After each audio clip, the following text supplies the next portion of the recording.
folks.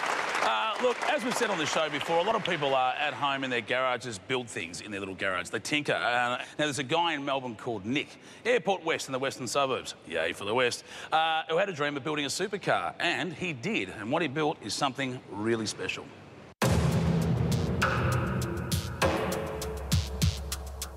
It began as one man's dream, and it was an idea that took over 3 years to come to life.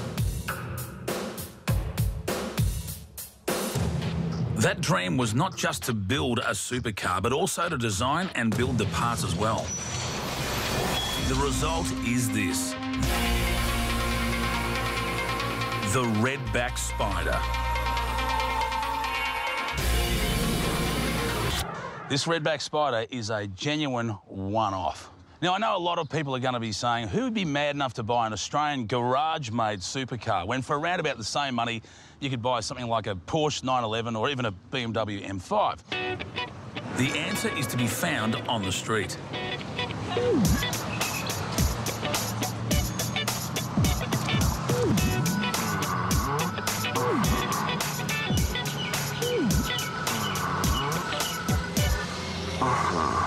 This car is hotter than lava. It doesn't just turn heads, it makes them spin and snap off. Nick would sell you this car for around about $200,000. And around town, no one would doubt that you have a lot of coin to spend. But even at this price, the car has a few issues when it comes to getting it registered.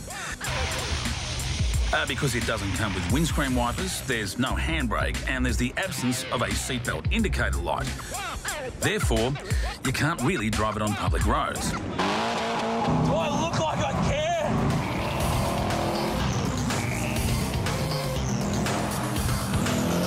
Now, everyone knows I love the sound of a V8.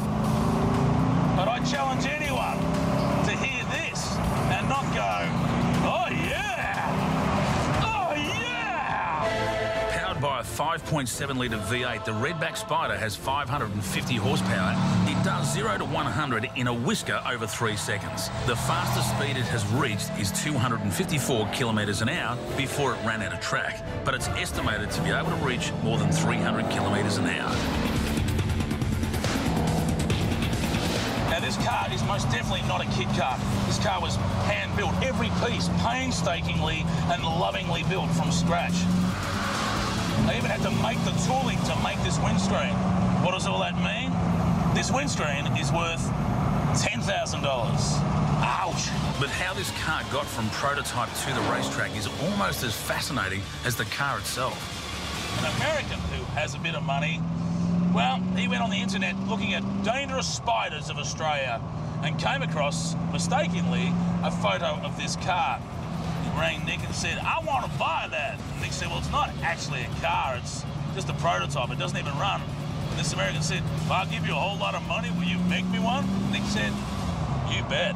The Redback is built from carbon fibre Kevlar with a heat-proof foam core and aluminium-cladded shell. It doesn't have the name Ferrari scrawled across the back of it with a prancing horse. And as a result, what you're missing is hundreds of years of technology development and the combined thoughts of 1,000 engineers and billions of dollars of R&D. And does all that money and research make a difference? Absolutely it does. Does that make this a bad car? No, it doesn't. I'm loving it. To Nick, who built this car, mate, on behalf of Australia, we salute you.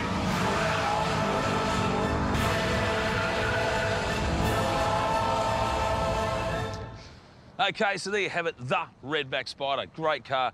For me, this kind of proves that great things can come out of, like, you know, one person's mind and garage. Now, I'm not for one moment suggesting that this car will see mass production because it's probably a little bit too niche, you know, for a car to sort of meet the needs of mass production. It's got to have, well, it's got to have purpose.